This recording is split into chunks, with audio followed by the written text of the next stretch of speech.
He built an empire that changed the face of hip-hop. For a moment, Suge Knight was untouchable, commanding respect, fear, and loyalty in equal measure. Under his leadership, Death Row Records became more than a label. It was a cultural machine, launching the voices of Dr. Dre, Snoop Dogg, and Tupac into immortality. But behind the platinum plaques and the flashing lights, a darker story was unfolding. Suge's power didn't come only from business. It came from intimidation, from violence, from an aura that blurred the line between CEO and street enforcer. And in the end, the same force that built Death Row would bring it crashing down. This isn't just the story of a record label. It's a cautionary tale of power, ego, and the deadly price of ambition without limits.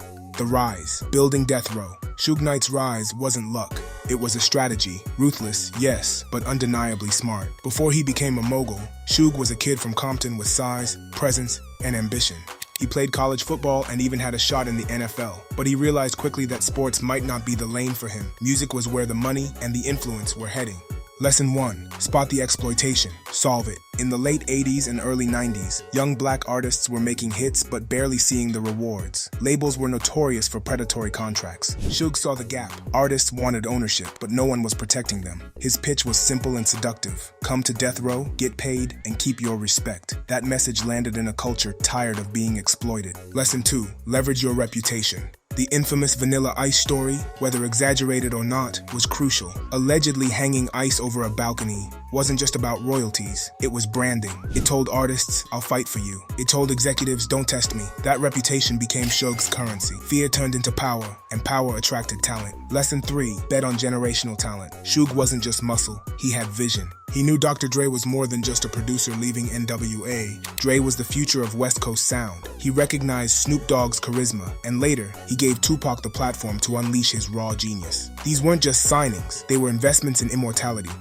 For a brief moment, Death Row wasn't just a label. It was the heartbeat of West Coast culture. The sound, the style, the swagger, it all funneled through Suge's empire. He had built something untouchable, but every empire has cracks. And Suge's cracks came quicker than anyone expected. The peak, the poison in the throne. Power was no longer Suge's tool, it became his identity. And that's when the unraveling began. Mistake 1, believing the myth. At the 1995 Source Awards, Suge called out Puff Daddy live on stage. First of all, I'd like to thank God. Second of all, I'd like to thank my whole entire Death Row family on both sides, you know what I'm saying? I'd like to tell Tupac to keep his guards up. We ride with him.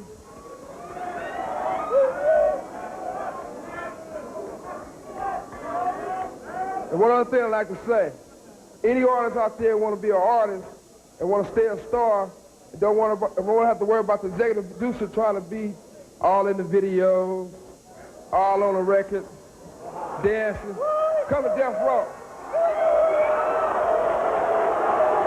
Any artist out there that wants to be an artist and wants to stay a star and doesn't want the executive producer all in the videos, all on the records, dancing, come to Death Row. The crowd erupted. It was bold, but it wasn't business. It was ego. That night, Suge crossed a line. He stopped being a strategist and started being a spectacle. Mistake 2, mixing business with street wars. When Suge bailed Tupac out of prison and signed him, it was a power play. Tupac brought energy, controversy, and unmatched talent, but his signing also cemented Death Row's role in the East Coast-West Coast feud. What could have been industry competition turned into a war. Contracts no longer determined careers, bullets did. Mistake 3, leading with fear.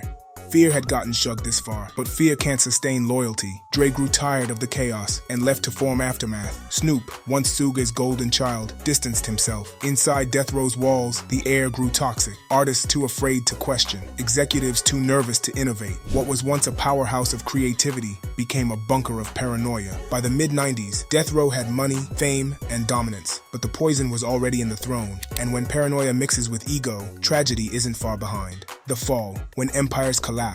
September 1996, the Las Vegas Strip. Tupac Shakur is ambushed after a Mike Tyson fight. 6 days later, the world wakes up to the news. Tupac is gone. That single moment was more than tragedy. It was the earthquake that shook Death Row to its core. Without Tupac, Death Row lost its heartbeat. The voice that had carried the label's identity, the energy that made it unstoppable, vanished overnight. What followed was a slow bleed. Artists fled, executives disappeared, and the music that once defined the West Coast dried up. The IRS circled, lawsuits piled high, and the very empire that once stood untouchable began collapsing in real time. Fans who once saw Death Row as the crown of hip-hop hip-hop now saw it as cursed. The empire of power and protection had turned into a sinking ship. And Suge, he couldn't escape the spiral.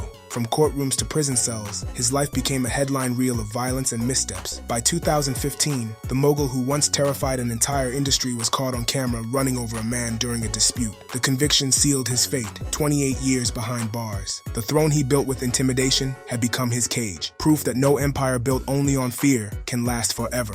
The aftermath. Rising after the fall. Even after death row collapsed, Suge Knight remained a figure of fascination and fear. Though the empire he built was gone, he tried to reclaim influence through smaller labels, film projects, and strategic collaborations. His name still carried weight, but the world had changed, and the power once commanded through fear no longer worked the same way. Every attempt at resurgence was shadowed by his past. Legal battles, financial troubles, and public scrutiny made it nearly impossible to rebuild what he had lost. Yet Suge persisted, proving a relentless ambition few could match. His post-death row story is both a lesson in resilience and a cautionary tale. It shows that while boldness can create an empire, the same missteps that caused its fall can follow you for life. Suge Knight's rise after the fall reminds us that power is fleeting, but the lessons it leaves behind can be timeless. The lesson: power versus legacy. Suge Knight's story is bigger than one man or one label. It's a mirror held up to power itself. How it's earned, how it's abused, and how quickly it slips away when respect isn't part of the foundation. For a time, Suge mastered the first half of the game. He had vision, hustle, and the courage to bet on talent that others overlooked. He showed that with boldness and strategy, you could take on the biggest labels in the world and win. That was his genius. But what he never mastered was the second half, the art of sustaining power. True legacy isn't built on fear. Fear can open doors, but it closes hearts. Fear creates obedience, but never loyalty. And when fear fades, so does everything you built on it. Respect, on the other hand, is permanent. It inspires, it multiplies, and it outlives the leader. Dre carried it forward. Snoop carried it forward. Tupac's music still carries it forward. Suge Knight chose fear, and fear gave him an empire. But it also guaranteed that when he fell, no one would be there to hold him up. His legacy will always be a paradox, timeless music, forever haunted by the violence that surrounded it. Cat Williams and Suge Knight are leaving a Hollywood nightclub. They get into a gigantic brawl in the parking lot. No way. Cat Williams starts fighting with some guys. Suge comes to his aid. There are punches thrown. So Suge ends up getting in an SUV. There's a crowd of people in this parking lot, and Suge guns it.